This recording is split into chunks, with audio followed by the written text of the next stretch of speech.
আসসালামু আলাইকুম। সকালটা শুরু হলো পরোটা আর চা দিয়ে। আর সেই সাথে গরম, গরম হেডলাইন, শেখ হাসিনার রায়।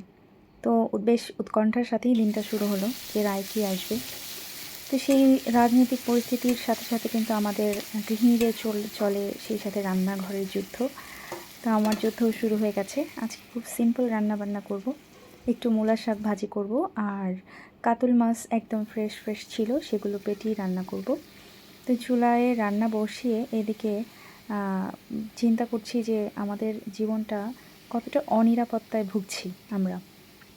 সকালটা আজকে যেমন স্কুলটা বন্ধ ছিল, যদি এইরকম পরিস্থিতি স্কুল খোলা থাকতো হয়তো যাওয়াই হতো না। কারণ স্কুলে যাওয়াটা বাচ্চাদের সাথে নিয়ে বেশ একটা মনে হয় যেন উৎকণ্ঠায় কাজ করে যে কখন কী হয়ে যায়। রাস্তায়ও নিরাপত্তা আমাদের নেই। সাধারণ জনগণই আসলে সব কিছু ভোগান্তির শিকার হয়। এদিকে কিন্তু আমি মশলা কষিয়ে মাছগুলাও চুলায় দিয়ে দিয়েছি। আর মাছটা ফ্রেশ ছিল বলে কিন্তু ভেজেও নিইনি, একদম কাঁচা পাকা টমেটো দিয়ে একটু রসা রসা করে ভুনা করেছি হালকা ঝোল রেখে। এই আর শেখ হাসিনার রায়টা কিন্তু যখন আমি ভিডিও এডিট করছি ততক্ষণে হয়ে গেছে। তো ফাঁসির আদেশ হওয়ার পর অনেক মানুষ আসলে খুশি। সকাল থেকেই তো ধানমন্ডি এরিয়া ছিল থমথমে, সবাই বুলডোজার নিয়ে চলে এসেছিল, ছাত্র জনতা 32 নম্বরের বাড়িটাকে ভেঙে ফেলবে। তো এইসব নিউজ ফেসবুকের টাইমলাইনে এবং নিউজ পেপারে এবং খবরের যে চ্যানেলগুলো সেগুলোতে দেখতে দেখতে সারাটা দিন পার হলো। আর সবাই খুশি, মিষ্টি বিতরণ করছে কত জায়গায়। আর শেখ হাসিনার রায় শোনার পর এইসব দেখে আসলে কি বলবো, আর কিছু বলার নেই।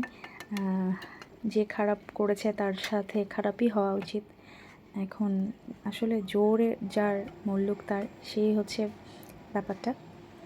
আবার সকালে বাচ্চাদেরকে আজকে খুব সিম্পল নাস্তা দিয়েছিলাম। একদম জাস্ট ব্রেডটাকে টোস্ট করে ওদের পছন্দের নিউটেলা দিয়ে ওরা খেয়ে ফেলেছে। আর একটু চিকেন ম্যারিনেট করে রাখবো। চিকেন বলতে চিকেনের কিমা, এটা দিয়ে কিন্তু আমি মোমো বানাই এবং পাস্তাতেও দিতে পারি। দুটোতেই দুটো আইটেম কিন্তু খুব ইজিলি এই চিকেনটা ম্যারিনেট করা থাকলে হয়ে যায়। এখানে 500 গ্রাম চিকেন কিমা নিয়েছি, সেই সাথে আদা রসুন একটু পেঁয়াজ বাটা দিয়েছি, সয়া সস, পেঁয়াজের পাতা, কাঁচামরিচ কুচি আর ফিশ সস দিয়েছি। আর বাটার দিয়েছিলাম 2 চা চামচ, না 2 টেবিল চামচের মতো হবে।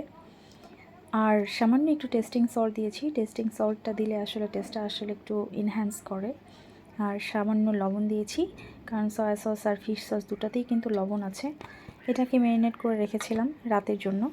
রাতে একটু পাস্তা বয়েল করে দিয়েছি বাচ্চাদের। ওরা আসলে এরকম সাদামাটা পাস্তাটা খেতে খুবই পছন্দ করে, ওদের জন্য প্রায় করা হয়। মাঝে মাঝে কিন্তু আমিও একটু খেয়েই নেই, ভালোই লাগে। এই যে সেই ম্যারিনেট করা চিকেনটা একটা বক্সে করে রেখে দিয়েছি, এটা মোটামুটি 2-3 দিন চলে যাবে। বাটারের মধ্যে কিন্তু এই চিকেনটা একটু ভেজে নিলেই সাথে পাস্তা বয়েল করে একটু পাস্তা সস বা একটু হোয়াইট সস অথবা ক্রিম আর চিজ এটা দিয়ে দিলেই বাচ্চারা মহা খুশি, ওরা খুব পছন্দ করে খায়।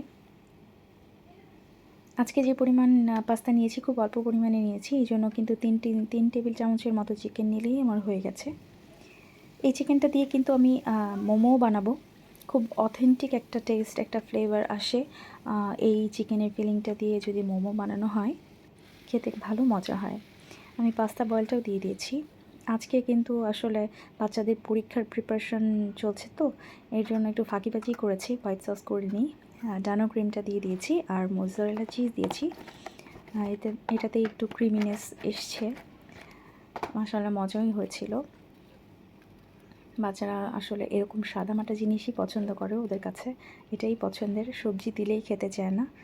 এই ছিল আজকে সারাদিনের ব্যস্ততা। এখন বাচ্চাদের নিয়ে একটু পড়ালেখা করাতে বসলাম বিকেলবেলায়, ওদের পাস্তাটা খাওয়ার পর। রাতে একটা অর্ডার করলাম ফুডপান্ডা থেকে। ফুডপান্ডায় কিন্তু 50% অফ প্লাস বাই 1 গেট 1 চলছে। তো এই মার্শমেলো 2 প্যাকেট কিন্তু আমি একটার সাথে একটা ফ্রি পেয়েছি, 350 ছিল। আর একটা কফি মেট অর্ডার করেছিলাম, একটা কফিও অর্ডার করেছিলাম, এই দুটোই প্রায় শেষের দিকে। আর একটা জ্যাম অর্ডার করেছিলাম, জ্যামটা 50% অফ ছিল, যদিও খুব বেশি দিন ডেট নাই, 2 মাসের মতো মনে হয় ডেট ছিল। তো 640 টাকার জায়গায় আমি এটা 320 টাকায় পেয়েছি। আর বাটার কুকিজ এটাতেও 50% অফ ছিল, যার কারণে আসলে কিনেই ফেললাম। আর অ্যাজ ইউজুয়াল নিউটেলা, দুনিয়ার দাম বেড়ে গেছে, তারপরেও এটা আমার কিনতেই হয়। জানি বাচ্চাদের এটা অতিরিক্ত খাওয়া ভালো না, তারপরেও মাঝে মাঝে বাধ্য হয়েই কিনি। এই ছিল আজকের আমার সারাদিনের টুকটাক। সবাই ভালো থাকবেন। আল্লাহ হাফেজ।